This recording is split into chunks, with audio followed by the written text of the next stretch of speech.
This is not something I usually cover in my channel, but this situation has become so severe and diabolical that I have to talk about this. Because after what happened at TwitchCon, I have lost complete faith and respect for Twitch. I'm going to show you guys the clip as to what I'm talking about, so take a look.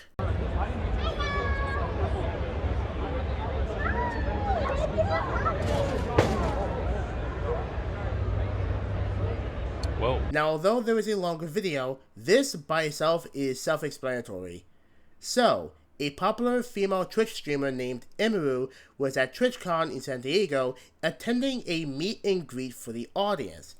And suddenly, some deranged antisocial fuckboy walked over to Emiru, grabbed her, and tried to kiss her. I repeat, he walked over to Emiru, put his hands on her, and tried to kiss her, literally committing sexual assault. And what did the staff members and security guards do? Nothing. They did nothing to de-escalate the situation, much less look after Emiru or to prevent the guy from assaulting her. The only ones that had to step up were Emiru's personal manager and security guard, to which that was not her favorite one, because according to Emiru herself, her favorite security guard got banned from Twitch and TwitchCon after a similar incident that happened 2 years ago. I had a security guard 2 years ago where there was a guy following me around TwitchCon, and he asked him to stop multiple times. My guard asked him, and the guy wouldn't stop. So he grabbed the guy, but he didn't hurt him. He was just holding the guy until the con security came. And then for some reason they're like, yeah, because your security guard touched him, he's perma-banned from the venue forever. But he didn't even hit him or anything. He just held him while they waited for the police to come. And what the fuck? And it was my favorite security guard. I can't have him at TwitchCon anymore. Based on what Emiru said, there is apparently a rule where you're not allowed to defend someone from an attacker. Now, I don't know if it's an unspoken one or if there is a specific rule in the guidelines, because I don't know the guidelines of Twitch, nor have I used Twitch in a while, nor do I want to go back to it. But because of that rule, Emiru's security guard got banned forever. She even mentioned that the police were involved, so I gotta ask this. Why the fuck did nobody think to call 911? Not the Twitch staff, not the security guard, not even the fucking audience thought to take out their phones and call the police while Emiru was getting assaulted. I am genuinely surprised, no, shocked, that not a single person ran over and kicked the guy's ass for assaulting Emiru, because that's usually what happens when a crime like that is witnessed and recorded. But everyone, except for Emiru's support team, literally stood there and did absolutely nothing, allowing the guy to leave TwitchCon and walk away freely with no repercussion. Well, that's not entirely true. He actually received some sort of punishment, which is basically a 30-day ban from Twitch and TwitchCon. Yeah, a 30-day ban. That's totally gonna teach the guy a lesson for messing with girls. Good job, Dan Clancy. You've just made Twitch a safer place for everyone. Jesus crackers, I could fucking blow a fuse right now. There is only one word that I can describe Twitch based on how it handles the situations, and that word is apathy. Twitch is apathy, which is a sin, and not just any sin. Apathy is one of the 7 deadly sins, and there is only one true way to explain its meaning.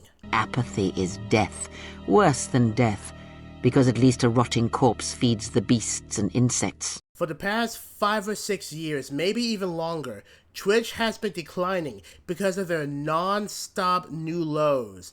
Overloaded ads, view botting, cleavage, bikini bathtubs, unfair bannings, inconsistent bannings, double standard bannings. I can go on. And don't even get me started with Hassan and his own controversies, especially the one where he shocks his pet dog Kaya for misbehaving. Of all of America's much more consequential violence, okay? It's the same reason as to why America, Kaya, please just fucking go, just stop. I don't know why Hassan has a dog, let alone any pet. In fact, prior to the controversy, I didn't know he has a dog. But he is essentially the identity of the controversy. And yes, I'm also calling her out for the same backlash, if not worse, that happened 7 years ago. And no, I don't give a fuck if it's been that long, nor do I care if she's a better person or not. Because the fact that Twitch did absolutely nothing to assess the situation, much less punish Alinity for her actions, proves my point of their empathetic path. If you don't know what I'm talking about, or if you think I'm lying, just search up Alinity feeds cat with alcohol. And if you defend what she did back then, you are no better person than she is. Now going back on topic, one must wonder how the guy even snuck through in order to get what he wanted out of Emiru.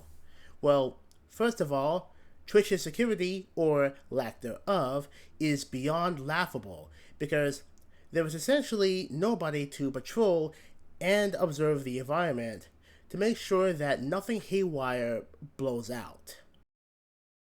What happened with Emiru is nothing new to write home, because there were creators in the past that reported similar incidents, and Twitch, being the one that we all know and poke fun of, did nothing.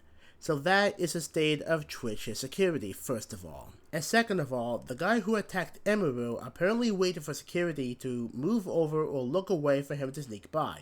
Essentially, he pulled a Bethesda card by using his masterful sneaking skill. At least, that is what I would be saying if only the staff members were not high up their dicks.